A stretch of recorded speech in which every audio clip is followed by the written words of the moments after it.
Howdy folks, this is Jethro and Lugnut. We are coming on today to do a recap of 2025. It's been an interesting year. Busy year. Both of us have actually had fairly interesting years, had a few life-changing events happen that we could just touch on briefly. I, for one, retired this year. I think that's really about my major. Well, I mean, you finished up the workshop here as that's well. Right. I did buy the shed, and part of your retirement was getting the workshop that we are now sitting in and enjoying. Yes. That got finished. That was a major life change because you've only been talking about that for 15, 20 years. Yeah. So we got that done, and then old Al kind of outdid me here. A little bit. Yeah, so what did you do this year that was interesting? Well, for one thing, I built 7 models. Yeah, how about that? That's the highlight. Also, that's it. We're kind done of, here. sort of, got married, moved out, the whole starting a life thing. Change jobs to a career path that it looks like I'm going to be sticking with for a long time, which is very good. Part of that is indicated within the models that I built this year. So anyway, what we've got in front of us here is collectively what the two of us have built this year. The ones in the forefront are the ones that I built, and the ones in the background are the ones that Lugnut built. So I'm going to talk about the ones that I built right now, and then we're going to shut off the camera and switch them to where his are in the forefront while he talks about his. So what I've got from left to right, the red Super Stock Dodge, that was a Lindbergh Color Me Gone kit that I converted to a street car for the Rock and Roll on Wheels group build that Woody put on. It was the little old lady from Pasadena's car. That was a nice build. That's a very good kit, and it went together very well. It's nice. That one will be going to JaxCon with me in another little over a month. Yeah. And then the next one to that is the small scale group build, the old 32 Ford that I kind of hot rodded up a little bit, cut the fenders off of it and just kind of made like an old the Race of Gentlemen type beach race car, or just a old drag car. And that was a lot of fun too. I always enjoy the small scales because they're so simple and it's just to knock it out real quick. And then the next one in line is the 62 Chevy 2 funny car, altered wheelbase car. Another fun build. I did a little bit of trial and error with the airbrush job, with a fade job on it. It came out a lot better than I expected it to with me. I have a hard time just painting white.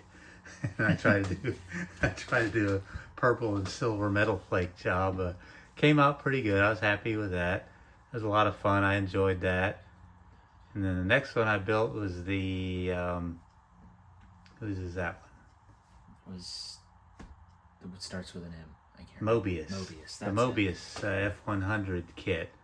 I built that one as nothing particular, no personal connection to that. I just wanted to build an old beater, like an old farm truck that the grandpa decided to give it to his grandson when he was turning 16, and the grandson just cleaned it up real good, put some new wheels and tires and a roll bar and a push bar in there, and I'm sure a kicking stereo. Yes.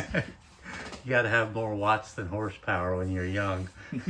And when you're old, you got to have more watts than horsepower so you can hear the radio at all. It carries through to life, because you ruined your hearing when you were in your teenage years, so now you need it in your 50s, 60s, and on. Yeah. And then my final build of the year that I just finished not too long ago is a replica of my 48 Ford. That is the Rebelle 48 Ford Coupe police car with a resin body from Star Models resin products. And that pretty much does it for my year. I'm working on the little MPC modified car. I'm making good progress on that. We've done quite a bit today. Yeah. So looking good. I'm getting ready to start just basic assembly on that one, but it's not going to be done this year, I don't think. but I will consider it for next year's deal because we only got a few days left. But I mean, that was the same case with the little old lady from Pasadena. You kind of started that up toward the end of last year and finished it this year, beginning, and did the B-52 right about the same time. So it was all roped in. It was close to that end of the year deal. And we're gonna go ahead with a little bit of video magic. We're gonna make the cars all switch places. So the big old abracadabra, alakazam, they have moved. There we go. Just like a that. A little bit of magic going on here. Yep. So anyway, I'll let Al, aka Lugnut, go ahead and. I've been called worse things. That. So yeah, by me. I'll take it. So we start off. It started off a little slow this year for me, but it picked up in the second half of the year by far. We started off in February with a small scale group build. I did the little monogram snap together kit of the Davy Allison car, which was a really fun build for me because I built one of those when I was a really young kid, and it was a fantastically fun little kit. Very simple. Like he said, that's the fun of the small scale kits. Doesn't take long. It was really simple. I actually did paint this one, the one I built when I was a kid. I just snapped it together out of the box. And even that was fun, looked pretty good. But this very instantly became one of my favorite builds that I did because it looks amazing on the shelf with just a very little amount of work. After that one, I moved on to the AMT Ford Thunderbird NASCAR stock car, which originally started its life as a Maxwell House number 22, but that decal sheet was ruined, and I had this old Lake Speed decal sheet sitting around, and we came to find out that wasn't a whole lot better. It fell apart and disintegrated about 4 or 5 times, and it's barely held together. And I will say the kit built extremely well. It went together beautifully, but when I put the body on it, it didn't fit right. And it's all, I mean, there's a big old lip here where the tire's hanging out of the edge. It doesn't look great on the shelf when it was done, but as far as actually putting it together, it couldn't have gone much better. So I know for next time I'm probably going to have to do a little bit of modifying and get the suspension to fit a little bit better within the body of the car next time I build an AMT Thunderbird or AMT NASCAR kit from the early 90s. But then after that one was done, I went on a tear, and the next 2 got built within about a 2 or 3 week period.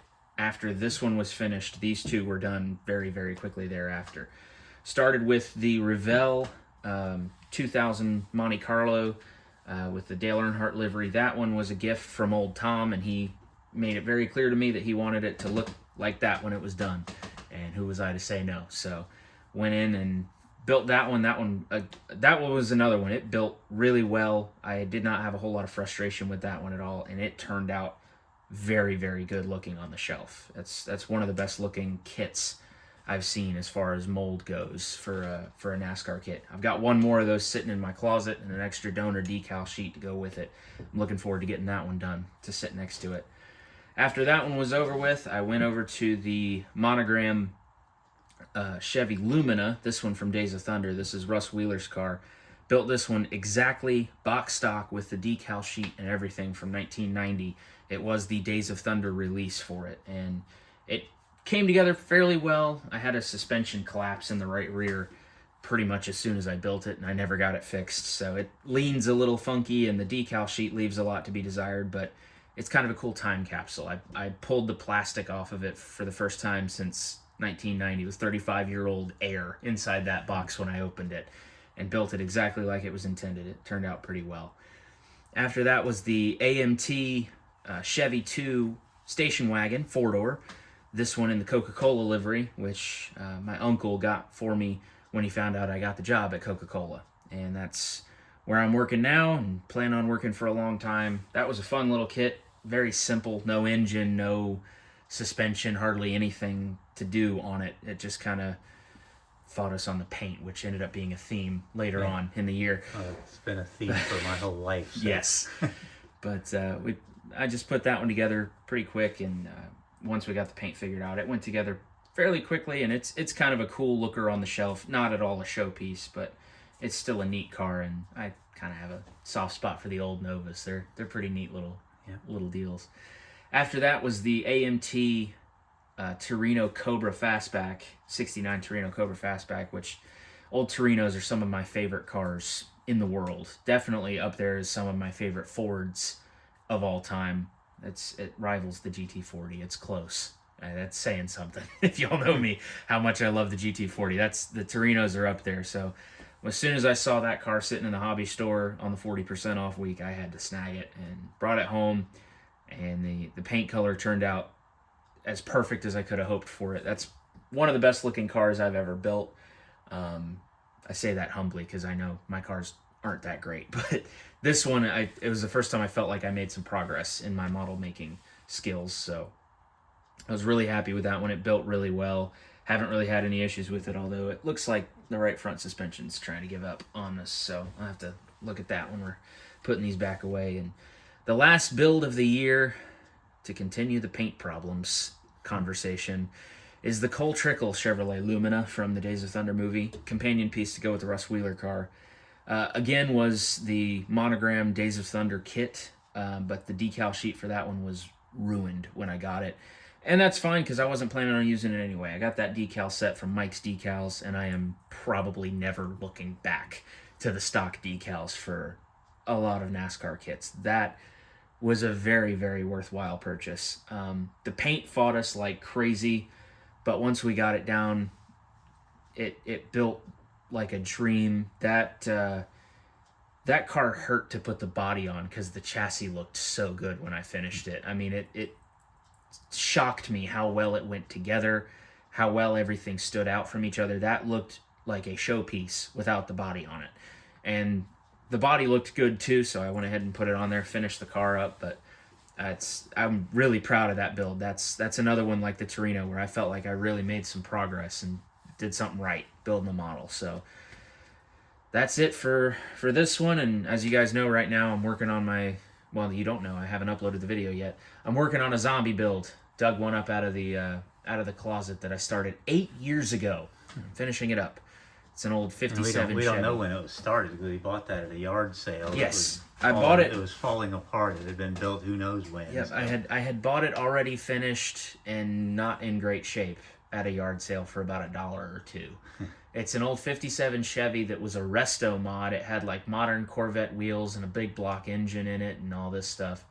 I bought it and was planning on converting it into an old beater stock car.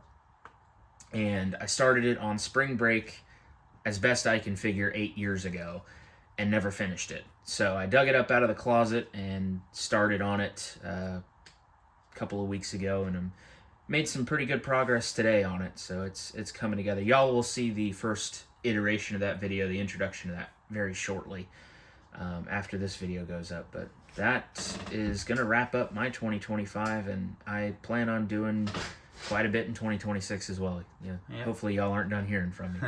Yep, we've been doing pretty good with Saturdays. We get together and usually do something, usually involving models, doing something out here in the workshop.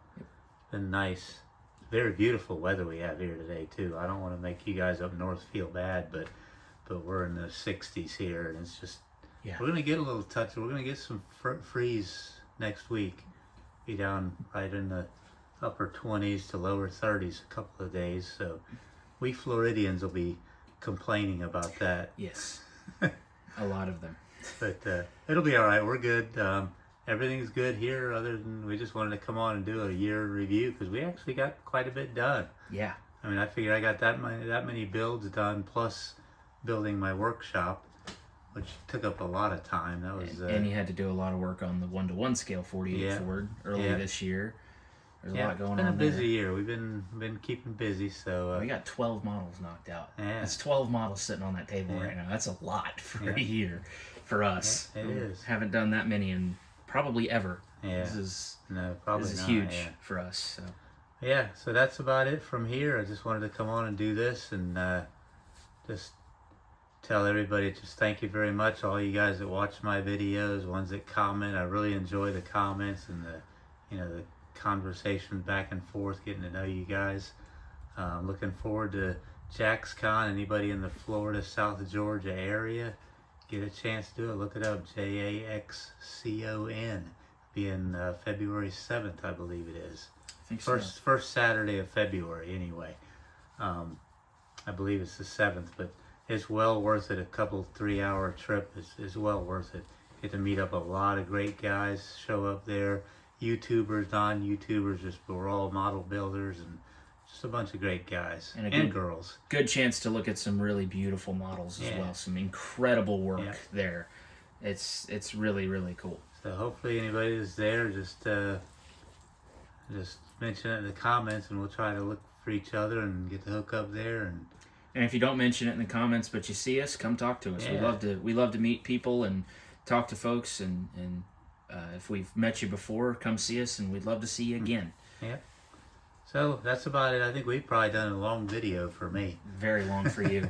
This is short on my end. I do 5 or 6 minutes and I'm out. But anyway, this is all good. We're gonna go ahead and close it out from here. Just again, thank you guys for supporting the channel.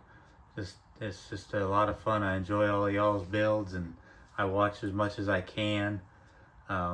Just days get busy and come and go. Yep. But anyway, that's about it from here. We're gonna call this one done, and I guess we'll come on with a couple of completed builds pretty soon for the beginning of next year. And that's about it. So we will catch y'all on the next one. This is Jethro and Lugnut. Over and out. Over and out.